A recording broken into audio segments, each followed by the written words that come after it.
They said time heals everything, but for Alexander Reed, time had only sharpened the silence into something unbearable. 8 months had passed since the divorce, yet the ghost of Emily lingered in every corner of his life. He could still hear her laughter echoing through the marble halls of their penthouse, see her favorite cup sitting untouched in the kitchen cabinet, and remember the way she used to fall asleep on the couch waiting for him to come home from another endless meeting. Now there was only the hum of the city outside his high-rise windows, and the mechanical rhythm of his life. Meetings, mergers, and moments that meant nothing. Alexander Reed wasn't just any man. He was a billionaire who had built his empire from nothing. The newspapers called him ruthless, brilliant, unstoppable, and maybe he was. But for all his brilliance, he'd been blind where it mattered most. Emily had once told him that no amount of money could buy time. No deal could replace love. He'd brushed it off, the way powerful men often did when they believed the world revolved around them. But now, every time he came home to that echoing apartment, every time he scrolled through old photos and saw her smile, he realized how right she had been. Success had filled his bank account but emptied his soul. He tried to move on. There were charity galas, public appearances, and beautiful women who tried to fill the void she left behind. But none of them stayed for long because none of them were her. Emily had a way of grounding him, of reminding him that he was human beneath the armor of wealth and pride. She had loved him when he was just a young, hungry man with dreams bigger than his wallet, and when those dreams became reality, she had stood by him through every storm, until the day she realized he no longer saw her standing there. That night, the city looked like a sea of diamonds spread beneath his glass office. It was almost midnight, but Alexander was still at his desk, drowning in work he didn't need to do. He told himself that staying busy was a sign of strength, a way to prove he didn't miss her. But the truth was, he worked to keep from thinking, to keep from feeling. The silence terrified him. It forced him to face the one thing money couldn't fix: loneliness. The phone buzzed on the edge of his desk, startling him. He frowned. No one called this late unless it was urgent. For a moment he thought it might be his assistant, then realized she'd left hours ago. The screen glowed with an unknown number. He hesitated, staring at it as if it might vanish if he ignored it long enough. Part of him didn't want to answer. He'd spent months avoiding anything that could shake the fragile balance he'd built around himself. But something, a whisper of instinct maybe, told him to pick up. "Mr. Reed?" The voice on the other end was trembling, professional but soft. "This is St. Luke's Hospital. I'm calling about Emily Reed." For a second he couldn't breathe. His throat tightened and the room seemed to tilt. He hadn't heard her name spoken aloud in months, not since the divorce papers were signed. "Emily?" he said finally, his voice barely above a whisper. "What happened?" "She was brought in a short while ago," the voice said carefully. "I think you should come, sir." That was all it took. The line went dead and Alexander was already grabbing his coat. His driver met him in the lobby, confused but silent as Alexander barked the address. The streets blurred past, but his mind was far away, caught in the whirlpool of memories he'd buried for too long. He remembered the first time he'd seen Emily. An art gallery opening in Boston. She wasn't like the others. While most women there were trying to catch his attention, she was studying a small painting tucked in a corner, her eyes full of quiet wonder. He had walked over, intrigued, and asked what she saw in it. "It feels like peace," she'd said simply. That word, peace, had stuck with him. It was what she'd brought into his chaotic life, and it was what he'd destroyed. As the car raced through the city, guilt twisted in his chest. He tried to remember the last time they'd spoken, the final conversation before everything fell apart. It had been in their kitchen, late at night after another argument. She had begged him to take a break, to spend time with her, to just breathe. But he'd been too proud, too focused on closing another deal. "This is who I am," he'd told her coldly. "If you can't accept that, maybe we're better off apart." She'd stood there, eyes glistening, and said the words that haunted him ever since. "I don't need your empire, Alex, I just need my husband." The memory burned. He had watched her walk out the next morning, thinking she'd come back like she always did. But this time she hadn't. The divorce had been quiet, almost civilized. She hadn't asked for money, hadn't fought for anything. She just disappeared from his world as if she'd never been a part of it. And he'd let her go, convincing himself it was for the best, convincing himself he was better off alone. But now, as the hospital came into view, none of that mattered. The thought of losing her, not to another man but to something far worse, made his hands tremble. For the first time in years, Alexander Reed, the man who never feared anything, was terrified. The car screeched to a stop and he bolted inside. The sterile brightness of the hospital made his pulse quicken. People moved around him, nurses, doctors, patients, but all he could see was Emily's face in his mind. He reached the front desk, breathless. "Emily Reed," he said urgently. "Where is she?" The nurse recognized his name instantly. His face had been on magazine covers after all. But there was no trace of admiration in her eyes. Only pity. "She's in room 304, sir. The doctor will meet you there." As he walked down the corridor, his steps echoed off the cold tile floor. Each one felt heavier than the last. 8 months of denial, of pretending he didn't care, crashed down on him with every heartbeat. He had everything, money, power, fame, but in that moment none of it mattered. All he wanted was to see her again, to tell her he was sorry, to take back every cruel word he'd said. And yet deep down he knew the truth. He might already be too late.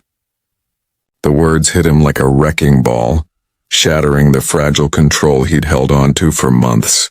The moment the doctor said Emily's name, something deep inside Alexander broke. He barely remembered the drive to the hospital. The city that once obeyed his will now blurred into a chaos of lights and noise. Every red light felt like a lifetime. Every minute was a reminder of how far he'd let her slip away. His driver tried to speak, asking if everything was all right, but Alexander's voice wouldn't come. His hands were shaking so badly that he had to grip the seat just to steady himself. He didn't know what awaited him at St. Luke's, but a part of him already feared it was something he couldn't fix.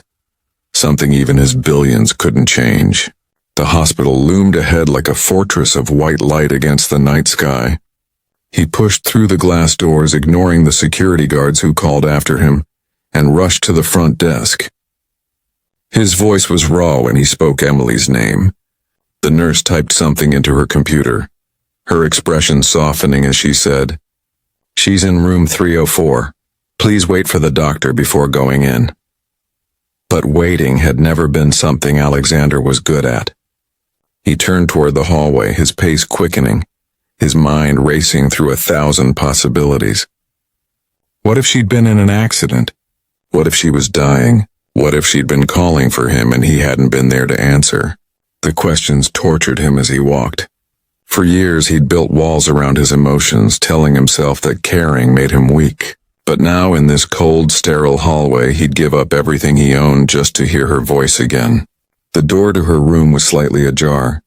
Through it he could see her, a pale figure lying on the bed, a tangle of wires and tubes surrounding her. His chest tightened painfully. This wasn't the woman he remembered. Emily had always been full of life, her laughter able to fill any space with warmth. But the person before him looked fragile, almost unrecognizable. For a moment he couldn't move. Guilt rooted him to the floor. A soft voice broke through his trance. "Mr. Reed?" He turned to see a doctor approaching, clipboard in hand, face calm but tired. "I'm Dr. Hayes. You must be Emily's emergency contact." The word stung.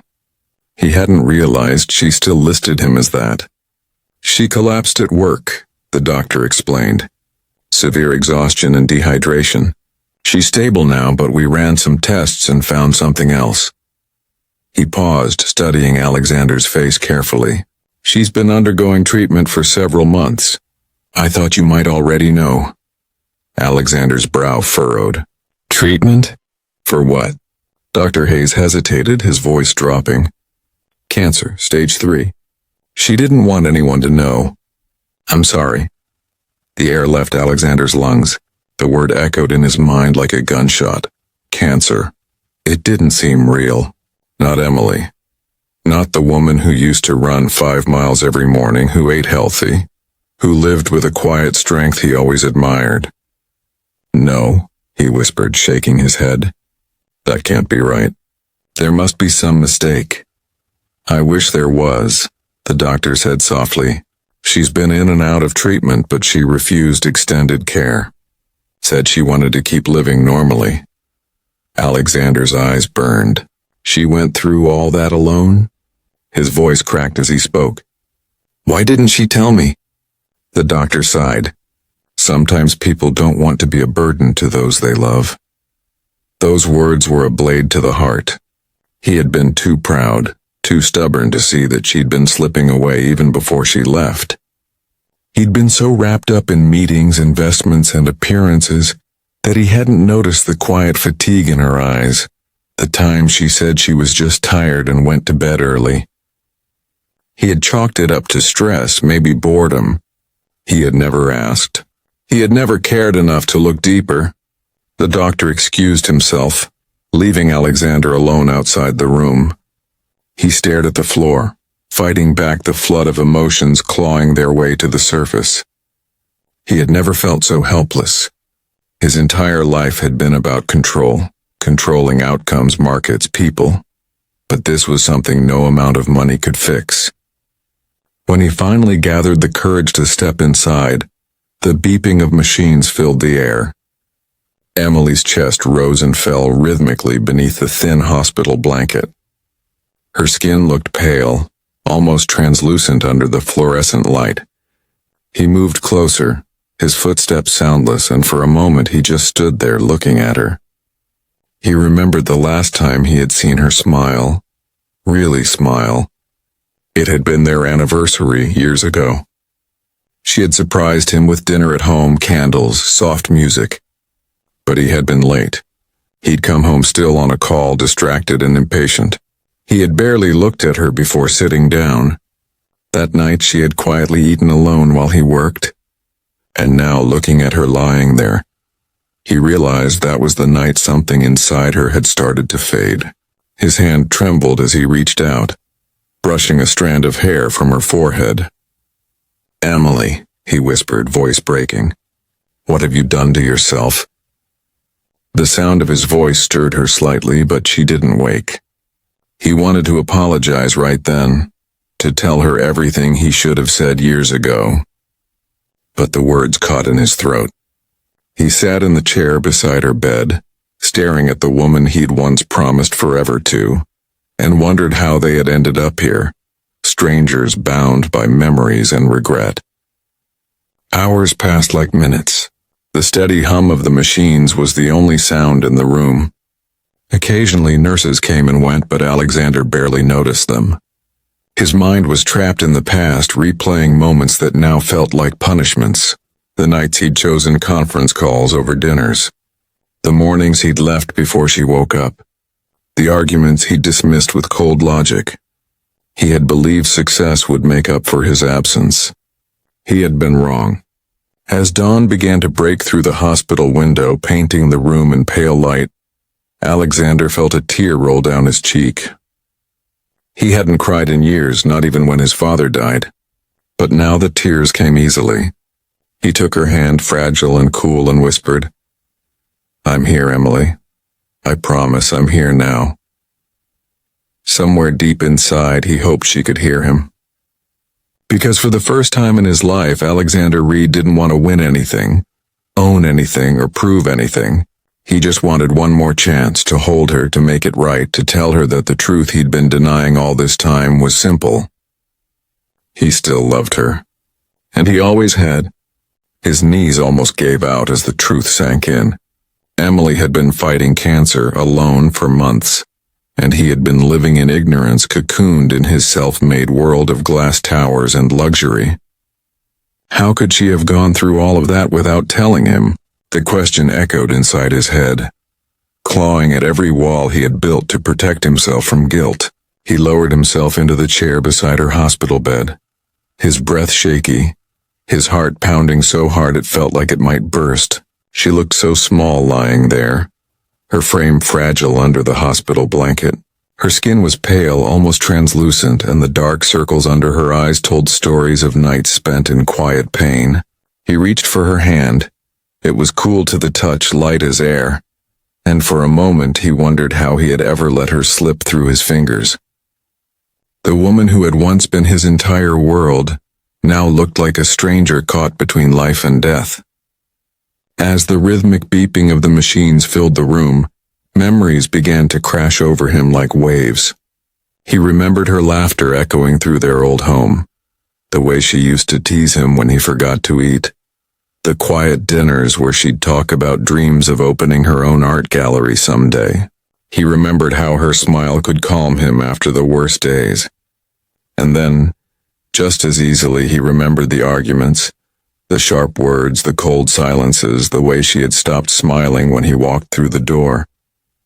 He'd been too blind to notice when the light in her eyes began to fade. Hours passed before her eyelashes fluttered. Her eyes opened slowly, hazy with confusion, and then they met his. He saw the flicker of surprise in them, followed by something softer, sadder. She tried to speak, but her voice came out as a weak whisper. "You shouldn't be here, Alex." The sound of her voice broke something inside him. "I should have been here a long time ago," he said, leaning closer, his words trembling. "Why didn't you tell me, Emily? Why did you go through all of this alone?" She turned her head away, staring at the window where morning light spilled into the room. "You were busy," she said quietly. "I didn't want to interrupt your perfect world." Her words cut deeper than any accusation. "My perfect world?" he repeated bitterly. "You were my world. Everything else, every deal, every dollar, none of it means anything without you." She gave a faint smile, the kind that used to melt him. "Don't lie to yourself, Alex. You stopped needing me a long time ago. I became a distraction from your empire."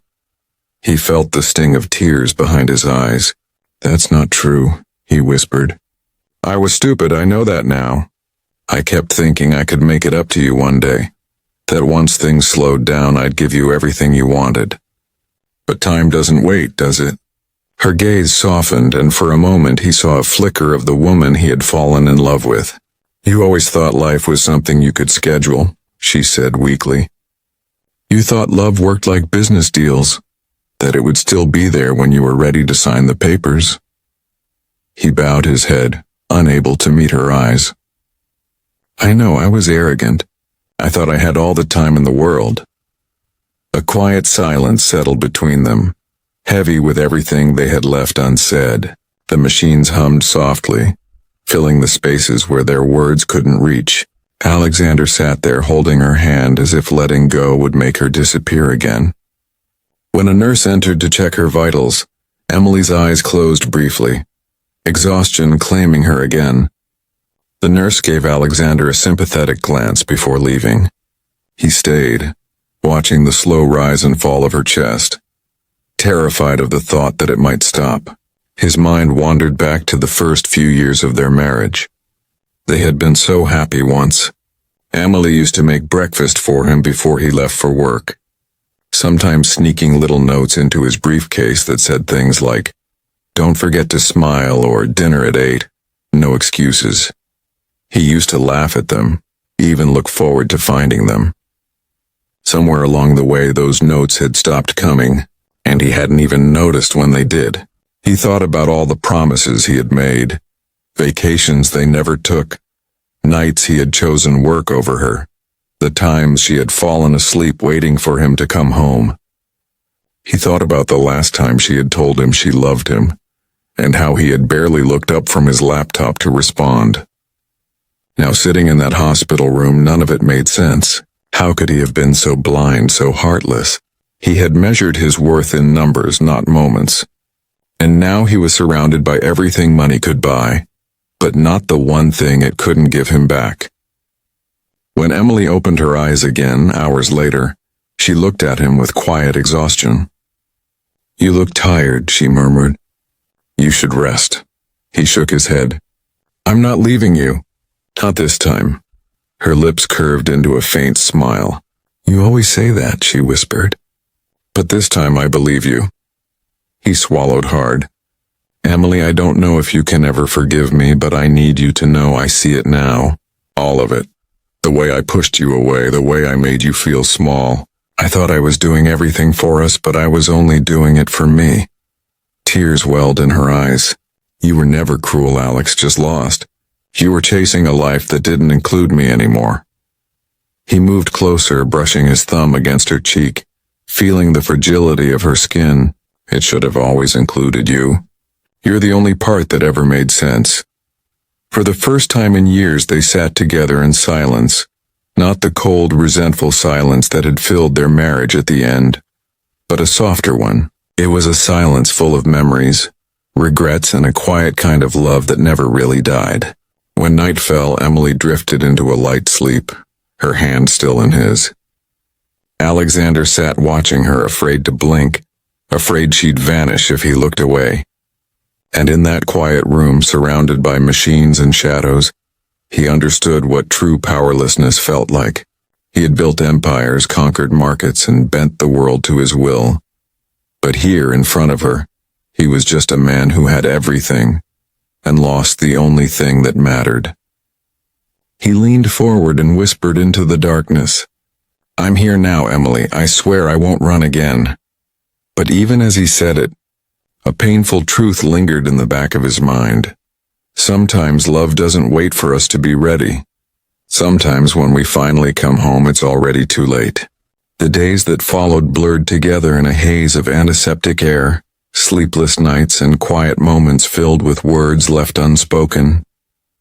Alexander refused to leave her side. He had an entire world waiting outside those hospital walls. Meetings, investors, and an empire that demanded his attention, but none of it mattered anymore. The only thing that mattered was the frail woman lying in that narrow bed. Every morning he'd watch the sun climb over the city through the hospital window, its light painting her face in soft gold.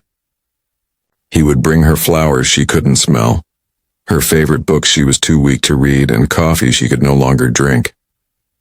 It didn't matter. He needed to do something, anything, to make up for all the years he hadn't been there. He learned her routines by heart, the times she took her medication, the way her breathing changed when she was in pain, the little sigh she made before falling asleep. The doctors and nurses grew used to his presence. They'd see him sitting there in his tailored suits, a billionaire reduced to a quiet shadow, holding the hand of the woman who had once loved him more than life itself. He never barked orders or demanded special treatment. The arrogance that had once defined him was gone, stripped away by the weight of regret. Emily's condition fluctuated. Some days she was strong enough to talk, even laugh a little, and for a few precious hours it felt like time had turned back. She would tell him about the little things she'd been doing since the divorce, how she had moved into a small apartment, how she had started painting again, how she had found peace and simplicity. Alexander listened like a starving man, clinging to every word. Those conversations were gifts he didn't deserve. One afternoon, as rain tapped softly against the window, she looked at him and said, "You don't have to stay. Alex, you have your life to get back to." He shook his head. "This is my life now, right here with you." Her lips curved into a faint smile. "You always were dramatic." He laughed softly, brushing a strand of hair from her forehead. "Maybe I am, but I mean it. I don't care about the company, the money, any of it. None of it means anything if I lose you again." She studied him quietly for a moment. "You already lost me, Alex. That part happened long before this." The honesty in her tone pierced him, but she wasn't being cruel, just truthful. He lowered his gaze. Then let me find you again, he said. Even if it's only for a little while.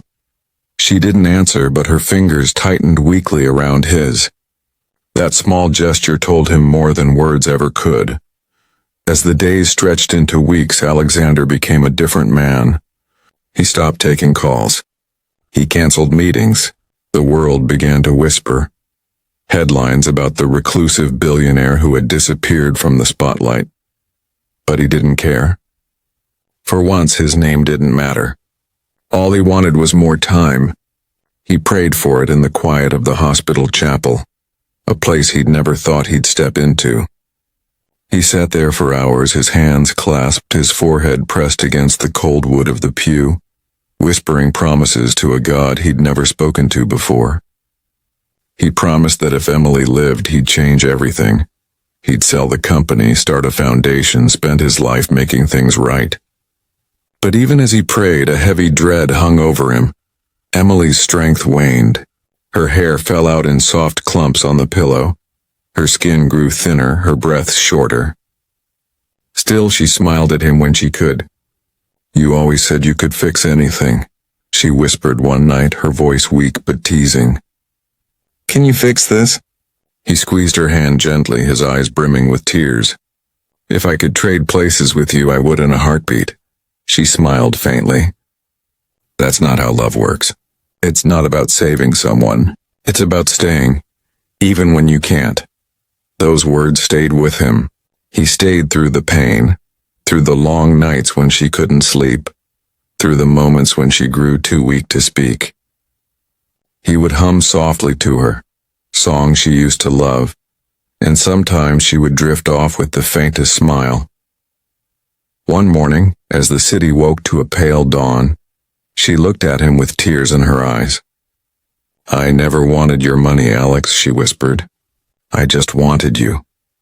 He took her hand, kissed it, and said, And now you have all of me. She nodded slightly, her eyes shining. You always did know how to say the right thing, just too late. He tried to laugh, but it broke into a sob. She reached up, brushing away his tears with a trembling hand. Don't cry. I'm not afraid anymore. That was the last real conversation they had. A few days later, she slipped into a quiet sleep she never woke from. Alexander sat beside her for hours, his hand still wrapped around hers even after the monitors went silent. The nurse came in and gently touched his shoulder, but he didn't move. He couldn't. It felt as though the world had stopped spinning. When he finally stood, the room felt impossibly empty. Her scent still lingered faintly in the air, lavender and something soft he could never quite name. He walked to the window and looked out at the city she used to love, the city he had built his empire upon. For the first time, he saw it not as a monument to his success, but as a graveyard of everything he'd sacrificed for it. The funeral was private, simple, just as she would have wanted. No grand gestures, no press, no speeches about legacy. He buried her in a small garden overlooking the ocean. When everyone left, he stayed behind, standing alone as the wind carried the sound of waves crashing below. He whispered her name and closed his eyes, remembering every smile, every argument, every moment he'd taken for granted. After that day, Alexander Reed disappeared from public life. The board took over his company, his fortune scattered into charities and foundations he'd created in her memory. The penthouse stood empty. The lights never turned on again. Every night he sat by his window in the smaller apartment he'd moved into, staring out at the city that once defined him. The skyline glittered like it always had, but now it felt cold and distant, and in the stillness he would whisper, I finally faced the truth. Emily. But the truth cost me everything. And though no one was there to hear it, he kept whispering it anyway, because sometimes love doesn't fade. It just becomes a quiet voice in the dark, calling out to someone who will never answer, yet still somehow never truly leaves.